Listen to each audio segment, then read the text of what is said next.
على رسولنا محمد وعلى آله وصحبه أجمعين. السلام عليكم ورحمة الله وبركاته. Falënderimet, adhurimet I takojnë Allahut, Zotit Gjërësisë. Atë falënderojmë dhe vetëm prej Atij e kërkojmë ndihmën. Mëshira e Allahut qoftë mbi pejgamberin sallallahu alaihi wasallam, mbi familjen e tij të pastër dhe për gjithë ato besimtarë dhe besimtare që ndjekin rrugën e tij deri ditën e gjykimit. Mëshira e Allahut qoftë edhe për gjithë ju që jeni sonte bashkë. Falënderimet I takojnë Allahut që na mësoi gjë kësaj dite dhe ditët që kanë kaluar, po edhe namazet që keni falë, Allahu na ekranoj inshallah.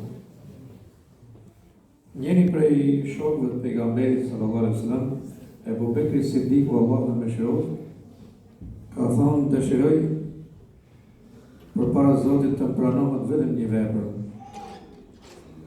Pra nëse Allahu është I kënaqur vetëm me një vepër prej teje, kjo tregon se Allahu don patjetërisht e fiton xhenetin. Sa do të vogël tjetë, pejgamberi sallallahu alaihi wasallam thotë mos në vlerësoni asnjë vepër.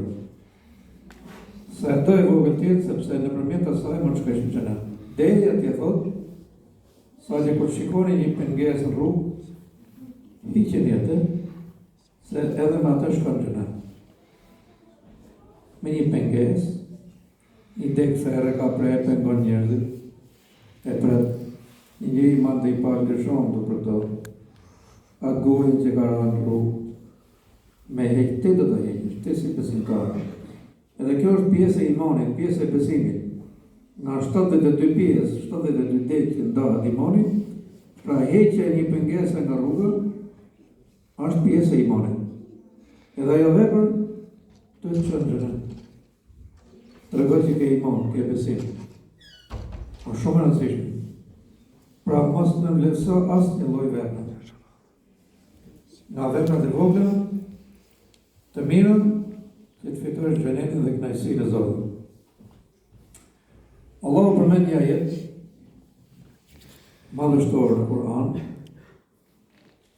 edhe thotë: Inna ahsantum li anfusikum. Çdo të mirë që e punoni për veten tuaj. Dhe normalisht jemi në muajin e të mirave. Dhe nëse do Zoti më qenë edhe në katëri sonte, apo nesër ramo. Normalisht ne nuk këshillona shumë që me gjërmu me ngull natën e katërit.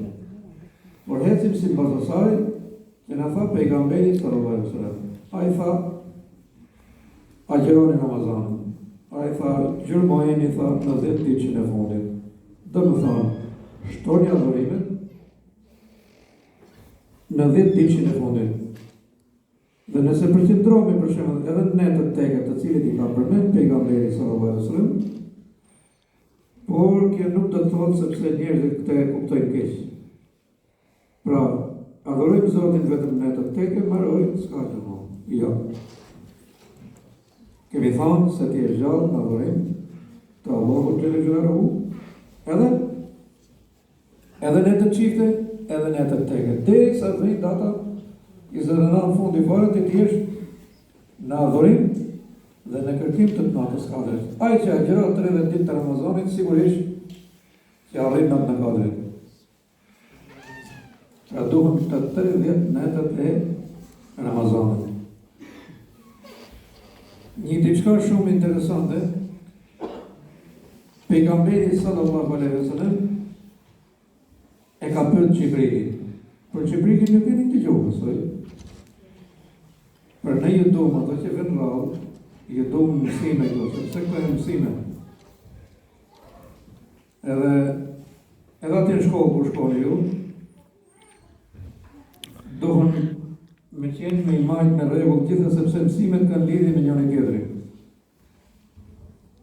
Unë I shoh sot sidomos të marrë raport, të justifikohëm atje, ke mësuesi, justifikohëm gjithë ditën, me 100 raporte, nuk ka problemi këtu. Problemi është sa mësor. Merë gjithë ditën i merë të raporte, me lek, pa lek, muna ma që ke mësu. Atë merë kush punë, kur të dalë që bjerë. Kjo është përënësi. Edhe pejgamberi sallallahu alaihi wasallam e ka bën Xhibrilin alayhi salam. I thotë ja Xhibril, pra është melek i Zotit, i cili gjithmonë ka pas komunikim me pejgamber të Allahut. Edhe pejgamberi sallallahu alaihi wasallam që ja ka sjell shpalljen pra, shpalljen e fundit, Kur'anin, është Xhibrili alayhi salam nga melekët e mëdhenj. Pra kur themi nga melekët e mëdhenj, kemi të bëjmë një krijesë të jashtëzakonshme. Nëse do të shfaqej kështu në dynjë, domethënë nuk do të zënë dynjaja. Fletët e shumta, gjatësia e madhe. Domethënë është e paimagjinoshme me mendjen e njerëzve. Megjithatë, ai ka zbrit pejgamberin sallallahu alaihi wasallam, edhe në gjendjen origjinale, pra e ka pa pejgamberin sallallahu alaihi wasallam. Xhibrilin alaihi salam. A do zbresësh ma në dynja e thotë, masi unë të kaloj për kësa jetë. Pra i thotë për vetën e ti pejgamberi sallallahu alaihi wasallam.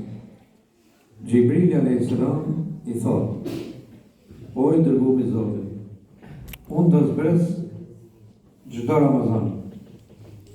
Unë do zbres çdo natë kadri në dynja. Edhe po të shohim në kapitullin e kadrit, Allahu Jalla Jalaluhu urdhën e thotë, inna anzalnahu fi lejletil qadr. Ne zbritëm atë Kur'anin në natën e Kadrit. Domethënë pikërisht në këto 10 net të fundit. Që ne i bëm 5 sonde 6, ngelim edhe 3 më sonde. Në këto net të fundit. Ne zbritëm atë në një nga netët e Kadrit. O e ma adrake ma lejletul qadr. E qka të tregoj, kush të tregoj ty, kush të mësoj ty pejgamberi, se cila është dhe qka është nata e kadri? Lejletul qadri khajru min alfi shahr.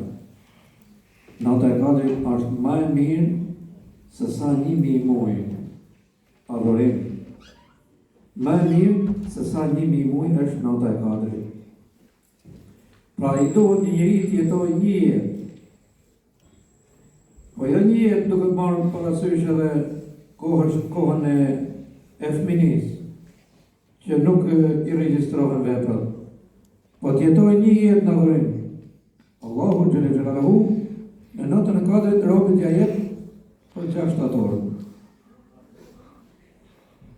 Edhe nëse t'jen pra natë e Kadrit duke kryer veprat mira, me të vërtetë ke shpëtuar. Ai i cili thotë, ja qëllon natën e Kadrit, duke adhuruar Zotin Jalla Jalaluhu me punë të mira, me vepra të mira, ai ka arrit kënaqësinë e Zotit Jalla Jalaluhu. E çfarë thotë mësoj? Tanazzalul malaikatu war-ruhu fiha bi-idhni rabbihim. Tanazzalul, zbresin melek bashku me Xhibrilin alayhis salam në dynja, duke fillu nga akshami i natës Kadrit e deri në sabat. Dhe largohen nga dynjaja masi falet sabahu. Dhe pejgamberi sallallahu alaihi wasallam thotë, kur me lajket ngrihen në qiell në natën e Kadrit, mas sabahut, po të edhe dielli thotë zihet nga numri i madh i tyre. Allahu Jalla Jalaluhu urdhon shkonin tokë. Lutuni për robët të mi. Që t'i falë, lutuni. Bani dua për robët të mi. Pra, nga numri i madh i melekëve, thotë pejgamberi sallallahu alaihi wasallam, kur e ka hasë natën e Kadrit, pra ku do me lajke? Në për xhamia, në për tokë. Ku do me lajke? E pa diskutueshme. Ma ne themi që kur të vesh në xhami natën e Kadrit, të vejnë pak torpë edhe prej me lajkeve. Të vejnë torpë prej me lajkeve të Zotit. Pra, mas me bo shurë, mas me pa në telefon, pra më marë direkt me adhurimin, duke kërku falje Zotit.